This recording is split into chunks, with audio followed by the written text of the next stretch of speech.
Smeg heads, I'm Ben Gilman and welcome back to Smug Mode, a Red Dwarf podcast where we discuss episode by episode the cult sci-fi comedy classic. So as I'm joined by Tom Hill. Hey.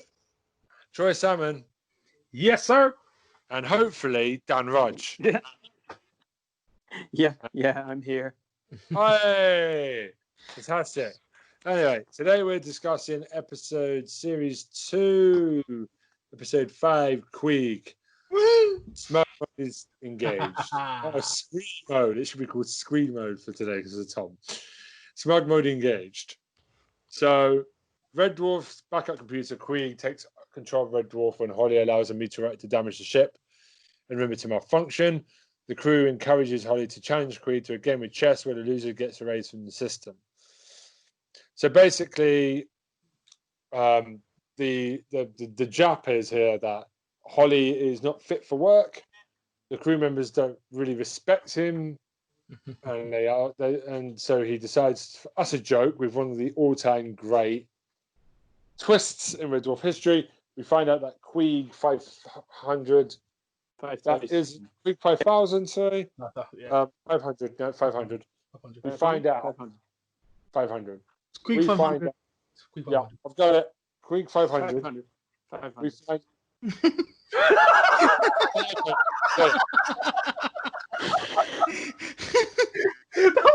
that was great comedic timing. I loved it. I've got it. 500. Right, good. Good to know. Right, same page. Let's go. We find out that Queeg is basically a Holly joke to make the crewmates appreciate him a lot more. In one of the all-time great reveals. What do you guys think of this episode? Best of season 2. Flipping loved it.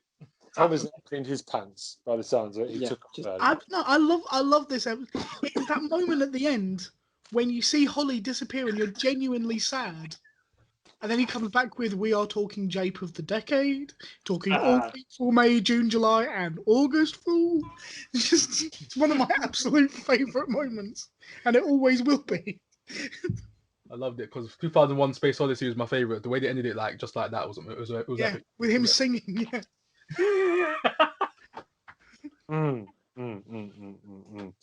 I also love the fact that he's on a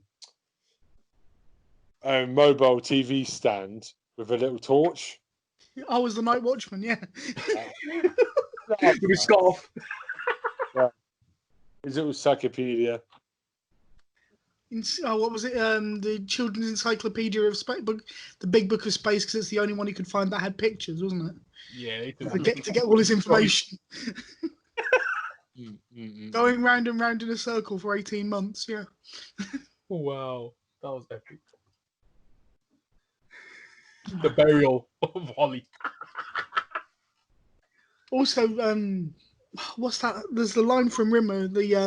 You're a word is yet to be invented to describe what you are, but you are one. And you are one at that. Sorry. We've all been that angry, I think, that you just can't find the words.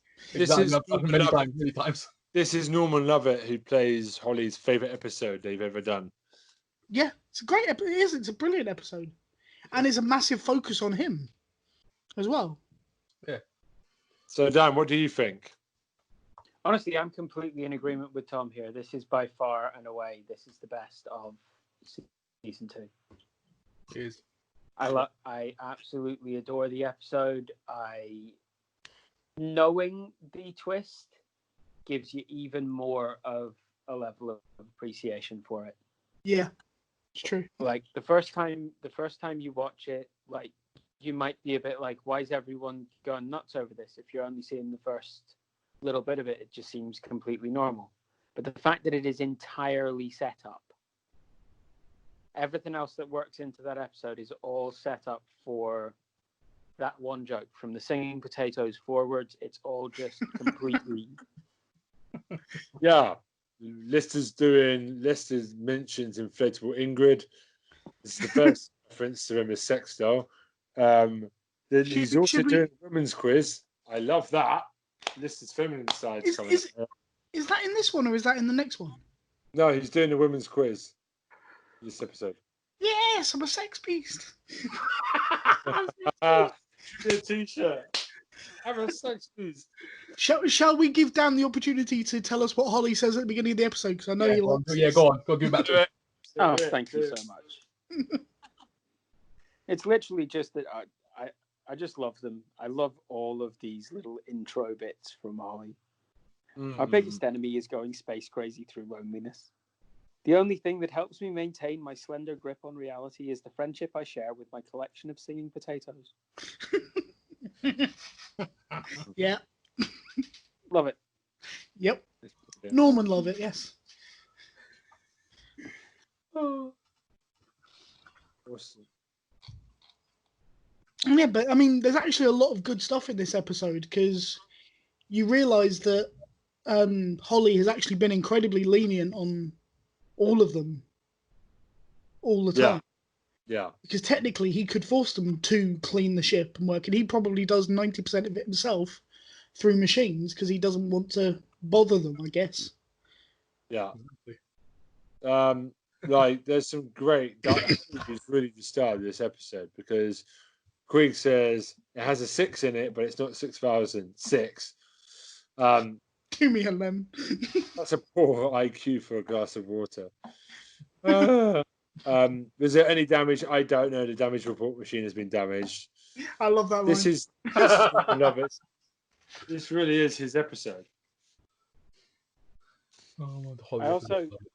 I liked the lift from Douglas Adams as well in this episode.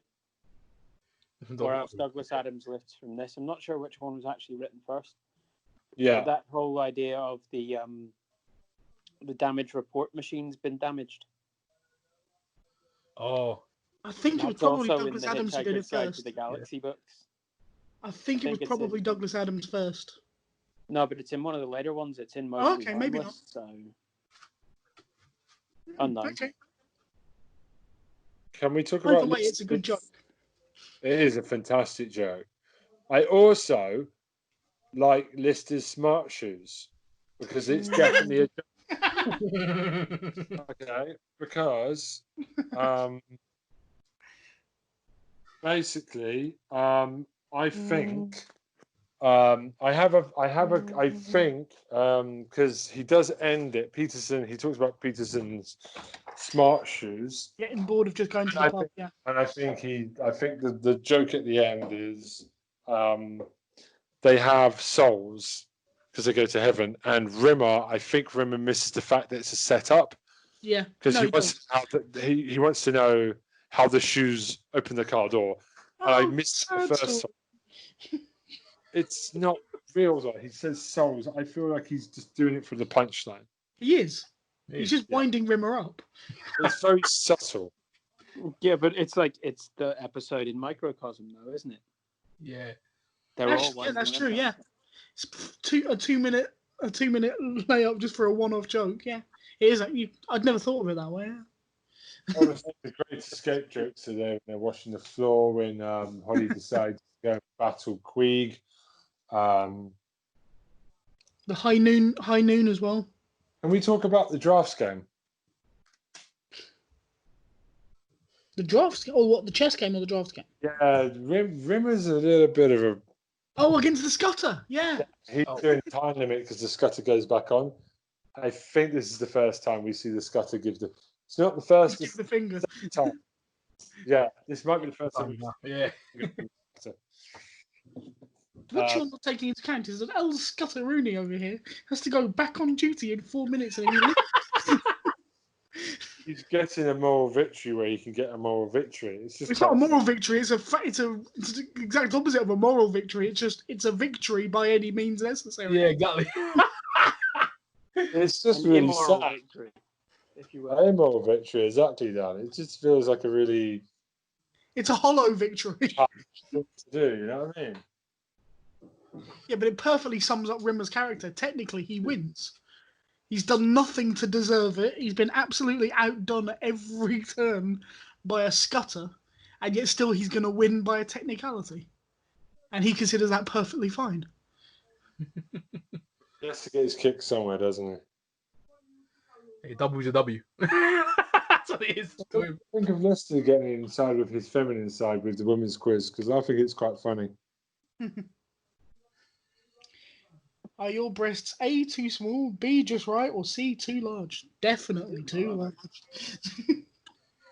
Which man has never thought about that? Seriously. Oh yeah, and Cat's brought the suit back again. The rainbow suit gets a third viewing in a row. Ah, yes. Fashion pops back. What do we think of the actor who plays Queeg? Straight man, very funny. Yeah. Just stone-faced. Are you talking about him as a performer in general, or just as Queeg? Very funny. Just all over. He's just very funny. Well, you know that his main thing was actually he was a choreographer, right? Sorry?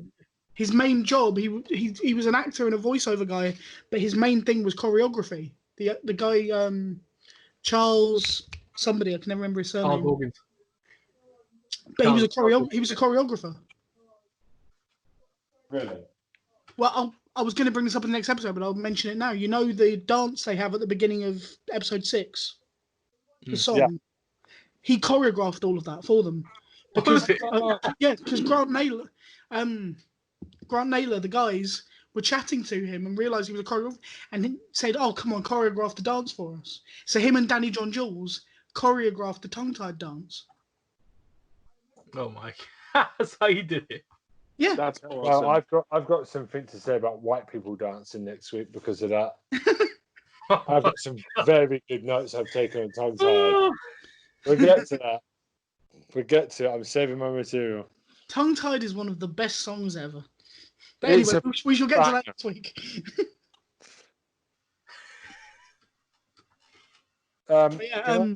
Once again, Rimmer goes back to aliens again. Of course he does. So he does. He's worship. He's alien worship again. The way he just kneeled down and put his arms out. I love it. I do love Rimmer's line to Holly. You're about as much use as a condom machine in the Vatican. Oh my god, that line was savage. That is a fantastic. That line was savage. Because whatever way you slice it, he's right. He's right. Just as an interesting side note, not about the jokes and stuff. You know the setup for this episode is the fact that Craig Charles nearly gets blown up because Holly tells him. You know it's Craig Charles who actually does that stunt. Yeah, he does his own stuff. Yeah. He's got a small trampoline behind the desk that he jumps on to flip over. Yeah. That's how they did it. I just think it's cool that Craig Charles was willing to do it. Craig Charles is insane, man. He's a guy from Liverpool, man. He's insane. He's automatically insane, so. You do find out that Craig always wanted to do all the stunts himself. Like, it's kind of his thing. You end up finding out Craig Charles is a bit of an action man. Yeah, he likes to do his own stuff. If I was an actor, I'd love to do my own stuff as well. I'd love to do stuff. Yeah, sure. You'd want to do as much as you could, wouldn't you? Yeah, exactly. Yeah, much as you can. Yeah. Definitely. It does feel like though that Craig Charles has been pushed to the back a little bit this season, the last couple of episodes. He's not as funny. Well, it's tricky because so much of the focus, especially in season 1, is on him.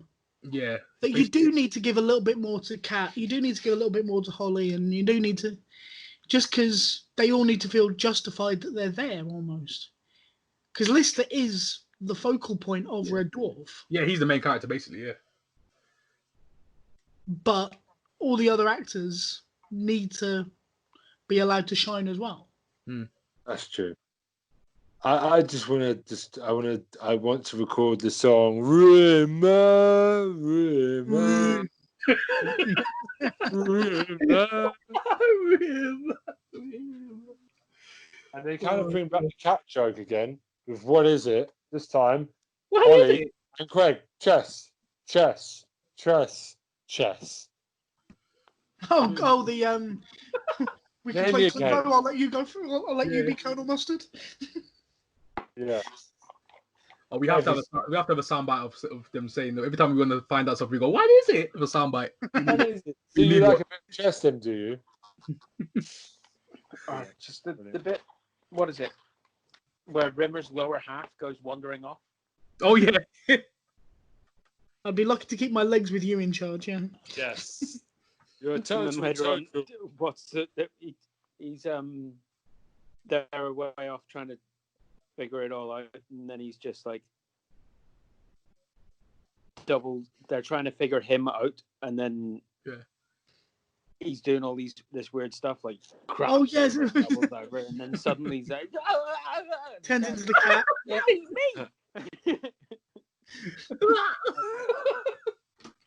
Oh. Ripping the Rimmer just running around the entire place. It's funny as heck, making him do squats, push-ups, all that stuff.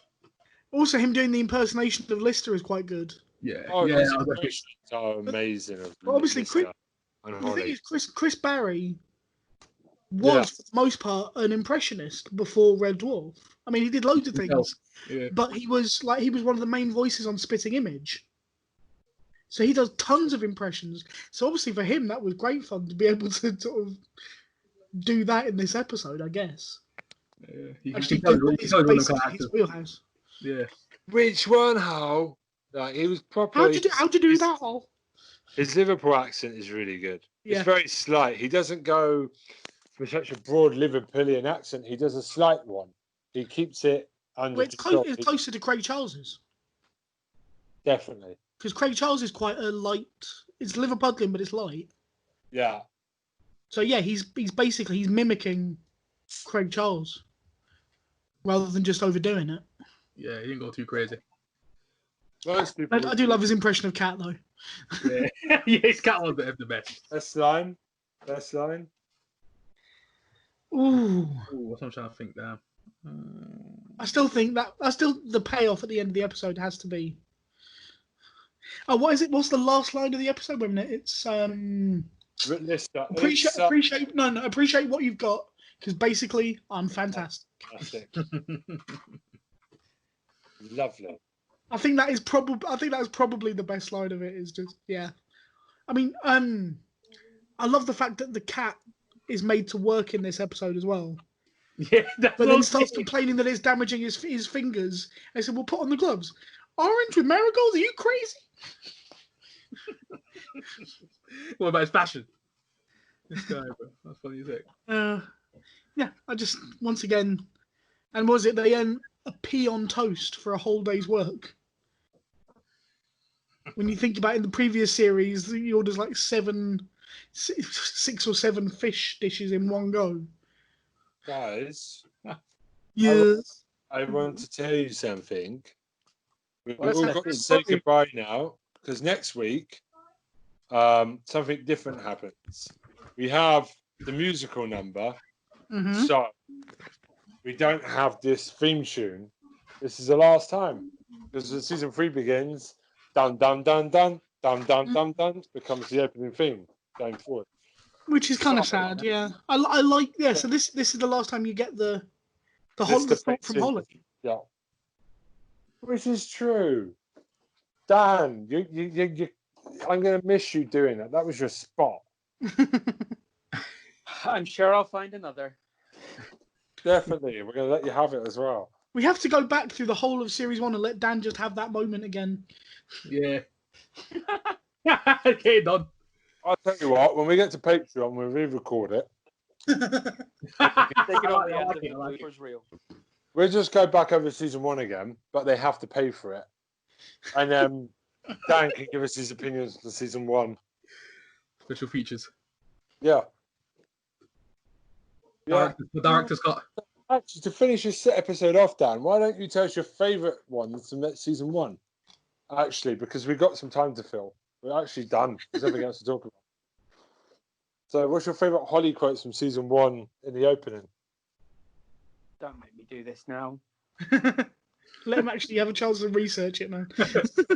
Okay, we'll come back for the end of season 2 next week, then, and then we can have a damn best of. Let's leave it for another point, like an Easter egg just somewhere. We'll throw it in somewhere. Might Yeah. not even be it would here. shock It me, might yeah. be. It might be Square Eyes. It might be something like that. You never Yeah. know. You don't know. Yes, You're gonna have to tune into everywhere, and you're gonna have to try and find it. Ah, I like Yeah. that. I like that. There we go. There we Yeah. go, Dan. I like that. Yeah. This has been recorded 5 weeks before it broadcasts, so who knows what we'll be by then. We'll most probably be in season 3 or 4 recording them back to Yeah. back. So is that it? So is this like your favorite one, or because for me next week is my favorite. This is very strong, but for me next week's episode is even better. This is my favourite of series 2, Same followed very closely by Parallel Universe. Queeg's mine. Next week we're gonna have to talk about how can a woman get a man pregnant with genitals, different genitals. Yeah, well, It's gonna be fucking fun, isn't it? I've just realised that's gonna be a really hard one to do. in every respect, that sounds like a very hard one to do. Don't even get me started on the baby scutters. Anyway, we'll get into that next week. Anyway, Jesus Christ, next week's going to be interesting conversation. Of course. yes. Because anyway, we'll get back to that next week. So everyone loved this episode, then? Trey, where do you think it falls? That just if you want an episode to put someone who is completely new to Red Dwarf in, right? You either go from the start or you go from like one of the ones that you think is best standalone. This one is one of those. Like hands down, this one is one of those standalone. It works really, really goddamn well. Better Than Life is another one. It works really well standalone. Yeah, I'd agree with that. I agree. Can't argue with that. All right. No arguments. Maybe we should leave it there then. Okay. Oh yeah, it's one more thing. Yeah, Craig Charles further constant table in the aftermath of his explosion. Do you want to know his reasoning behind doing the stunts? Go on. I know it, but Yeah, go I on. know, but yeah, I know as well. I've got a joke lined up for this. His reasoning behind doing the stunts was that as a Scouser, he could be dropped into his head with no problems. Considering Scousers couldn't live without their during the coronavirus, without that little shitty trophy being raised, because that's all they've got in that shitty little city. Really, that doesn't surprise me. They're not exactly the most intelligent, are they?